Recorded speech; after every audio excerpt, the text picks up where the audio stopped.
ನಮಸ್ಕಾರ ವೀಕ್ಷಕರೇ, ಡೆಮೋಕ್ರಸಿ ನ್ಯೂಸ್ಗೆ ಸ್ವಾಗತ. ಜುಲೈ 7ರಿಂದ ಜುಲೈ 13ರವರೆಗಿನ ವಾರ ಭವಿಷ್ಯ. ಅದೃಷ್ಟ ದೇವಿ ಕೈ ಹಿಡಿಯುವ ರಾಶಿಗಳಿವು.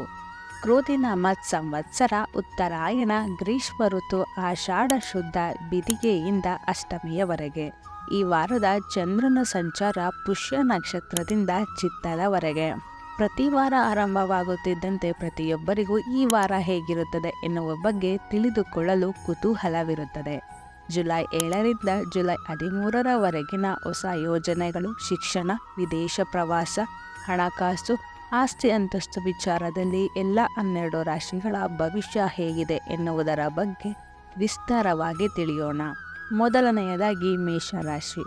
ನಿಮ್ಮ ರಾಶಿಯಲ್ಲೇ ರಾಶ್ಯಾಧಿಪತಿ ಕುಜ, 2ನೇ ಮನೆಯಲ್ಲಿ ಗುರು, 3ರಲ್ಲಿ ಸೂರ್ಯ, 4ರಲ್ಲಿ ಬುಧ, ಶುಕ್ರ. ವಾರ ಪೂರ್ತಿ ಚಂದ್ರನ ಶುಭ ಸಂಚಾರ. ನಿಮಗೆ ಅದೃಷ್ಟದ ವಾರ. ಯಾವುದೇ ನಿಂತು ಹೋದ ಕೆಲಸಗಳು ಈ ವಾರ ನೆರವೇರುತ್ತದೆ. ಧನಾಗಮನ ತುಂಬ ಉತ್ತಮವಾಗಿದೆ. ಶತ್ರುಗಳು ದೂರವಿರುತ್ತಾರೆ. ಸರ್ಕಾರದಿಂದ, ತಂದೆಯಿಂದ ಲಾಭ ಇದೆ. ಮನಸ್ಸಿಗೆ ಖುಷಿ ಕೊಡುವ ಸಂಗತಿಗಳು ನಡೆಯುತ್ತವೆ. ಎರಡನೆಯದಾಗಿ ವೃಷಭ ರಾಶಿ. 11ನೇ ಮನೆಯಲ್ಲಿ ರಾಹು, 3ನೇ ಮನೆಯಲ್ಲಿ ಬುಧ, ಶುಕ್ರ. ಸಮಯ ಬಹಳ ಚೆನ್ನಾಗಿದೆ. ವಾಹನದಿಂದ ಲಾಭ, ವಾಹನ ಉದ್ಯಮಿಗಳಿಗೆ ಲಾಭ. ಹಣದ ಹರಿವು ಉತ್ತಮವಾಗಿದೆ. ಈ ವಾರದ ಚಂದ್ರನ ಸಂಚಾರ ಕೂಡ ನಿಮಗೆ ಶುಭಕರವಾಗಿದೆ. ಹಣ ನಷ್ಟವಾಗುವ ಒಂದು ಪಿತೂರಿಯಿಂದ ಪಾರಾಗುವಿರಿ. ಯಾವುದೇ ಸಂದರ್ಭದಲ್ಲೂ ಹೆದರದೆ ಮುನ್ನಡೆಯುತ್ತೀರಿ. ಮೂರನೆಯದಾಗಿ ಮಿಥುನ ರಾಶಿ. 11ನೆಯ ಮನೆಯಲ್ಲಿ ಕುಜ, 2ನೇ ಮನೆಯಲ್ಲಿ ಬುಧ, ಶುಕ್ರ. ಒಳ್ಳೆಯ ಯೋಗ, ಧನ ಲಾಭ, ನಿಶ್ಚಿಂತೆ, ಸಮಾರಂಭಗಳು, ಸುಗ್ರಾಸ ಭೋಜನ, ಬಂಧು ಬಾಂಧವರೊಡನೆ ಸಮ್ಮಿಲನ ಎಲ್ಲವೂ ಇದೆ. ಚಂದ್ರನ ಸಂಚಾರ ಕೂಡ ಈ ವಾರ ನಿಮಗೆ ಅನುಕೂಲವಾಗಿದೆ. ದೈವ ಹಾಗೂ ಧರ್ಮ ಕಾರ್ಯಗಳಿಗೆ ಹಣ ಖರ್ಚು ಮಾಡುವಿರಿ. ಕುಟುಂಬ ಸೌಖ್ಯ ಚೆನ್ನಾಗಿದೆ. 4ನೆಯದಾಗಿ ಕಟಕ ರಾಶಿ. ನಿಮ್ಮ ರಾಶಿಯಲ್ಲೇ ಬುಧ, ಶುಕ್ರ ಹಾಗೂ ಲಾಭ ಸ್ಥಾನದಲ್ಲಿ ಗುರು. ಈಗ ನಿಮ್ಮ ಸಮಯ ಬಹಳ ಚೆನ್ನಾಗಿದೆ. ಈ ವಾರದ ಚಂದ್ರನ ಸಂಚಾರ ಸಹ ವಾರದ ಕೊನೆಯಲ್ಲಿ ನಿಮಗೆ ಅನುಕೂಲಕರವಾಗಿರುತ್ತದೆ. 3ನೇ ಮನೆಯ ಕೇತು ಶಕ್ತಿ ಪರಾಕ್ರಮವನ್ನು, ಧನವನ್ನು ಕೊಡುತ್ತಾನೆ. ಶತ್ರುಗಳಿಂದ ನಿಮ್ಮನ್ನು ರಕ್ಷಿಸುತ್ತಾನೆ. ನಿಂತು ಹೋಗಿದ್ದ ಕೆಲಸಗಳೆಲ್ಲ ಈಗ ಮುಂದುವರೆಯುತ್ತದೆ. ಮನೆಯಲ್ಲಿ ಸಂಭ್ರಮದ ವಾತಾವರಣ ಇರುತ್ತದೆ. 5ನೆಯದಾಗಿ ಸಿಂಹರಾಶಿ. 10ನೇ ಮನೆಯಲ್ಲಿ ಗುರು ಅಷ್ಟು ಅನುಕೂಲನಲ್ಲ. ಆದರೆ ಲಾಭ ಸ್ಥಾನದಲ್ಲಿ ನಿಮ್ಮ ರಾಶಿಯ ಅಧಿಪತಿಯೇ ಇದ್ದಾನೆ. ಇದು ನಿಮಗೆ ಉತ್ತಮ ಫಲಗಳನ್ನು ಕೊಡುತ್ತದೆ. ಸರ್ಕಾರದಿಂದ ಲಾಭ ಇದೆ. ಗುರು 10ನೇ ಮನೆಯಲ್ಲಿ ಇರುವುದು ವೃತ್ತಿ ಸಂಬಂಧವಾಗಿ ಸ್ವಲ್ಪ ಕಿರಿಕಿರಿ ಇರುತ್ತದೆ. ಆರೋಗ್ಯದಲ್ಲಿ ಏರುಪೇರಾಗಬಹುದು. ಜಾಗೃತೆಯಿಂದ ಇರಿ. ಮಹತ್ತರವಾದ ಯಾವುದೇ ಹೂಡಿಕೆ ಬಂಡವಾಳವನ್ನು ಈಗ ಮಾಡಬೇಡಿ. ಖರ್ಚುಗಳು ಹೆಚ್ಚು. ಜಾಣತನದಿಂದ ನಿಭಾಯಿಸಿ.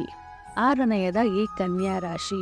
ನಿಮಗೆ ಈಗ ಅದೃಷ್ಟ ಕಾಲ. 9ರಲ್ಲಿ ಗುರು ಹಾಗೂ ಲಾಭ ಸ್ಥಾನದಲ್ಲಿ ಬುಧ, ಶುಕ್ರ ಇದ್ದು ಅಧಿಕ ಧನಲಾಭ, ಕಾರ್ಯಸಿದ್ಧಿ ಇರುತ್ತದೆ.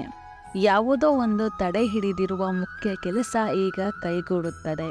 ಹಣದ ಅರಿವು ಈಗ ಉತ್ತಮವಾಗಿದೆ. ವಾಹನದಿಂದ ಲಾಭ ಇದೆ.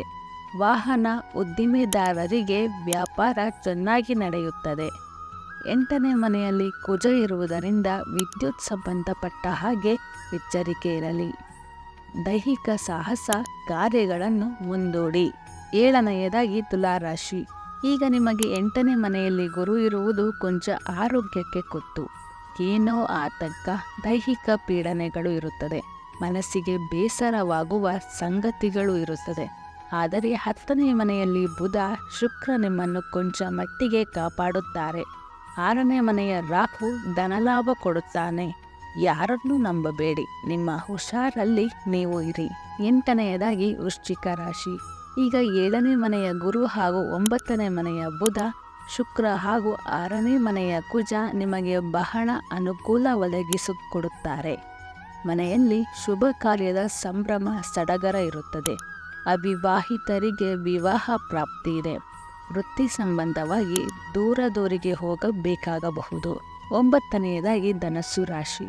ಶನಿ 3ನೇ ಮನೆಯಲ್ಲಿ ಇರುವುದು ಲಾಭಕಾರಕವಾಗಿದೆ. ಧನಲಾಭ, ಹಣದ ಅರಿವು ಉತ್ತಮವಾಗಿದೆ.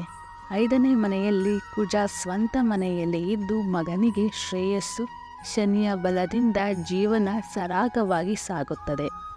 6ನೇ ಮನೆಯಲ್ಲಿ ಗುರು, 8ನೇ ಮನೆಯಲ್ಲಿ ಬುಧ, ಶುಕ್ರ, 4ನೇ ಮನೆಯಲ್ಲಿ ರಾಹು. ಇದು ಯಾವುದೂ ನಿಮಗೆ ಸಕಾರಾತ್ಮಕವಾಗಿ ಇಲ್ಲ. ಸೂರ್ಯ 7ನೇ ಮನೆಯಲ್ಲಿ ಇರುವುದು ಸಂಗಾತಿಯೊಂದಿಗಿನ ಅನ್ಯೋನ್ಯತೆಗೆ ಧಕ್ಕೆ ಇದೆ. 10ನೇದಾಗಿ ಮಕರ ರಾಶಿ. 3ರಲ್ಲಿ ರಾಹು, 4ರಲ್ಲಿ ಕುಜ ಸ್ವಂತ ಮನೆಯಲ್ಲಿ, 5ರಲ್ಲಿ ಗುರು, 6ರಲ್ಲಿ ಸೂರ್ಯ, 7ರಲ್ಲಿ ಬುಧ, ಶುಕ್ರ. ಸಮಯ ಬಹಳ ಚೆನ್ನಾಗಿ ಇದೆ. ನೀವು ಅಂದುಕೊಳ್ಳುವ ಕೆಲಸಗಳು ಈಗ ಕೈಗೂಡುವ ಸಮಯ.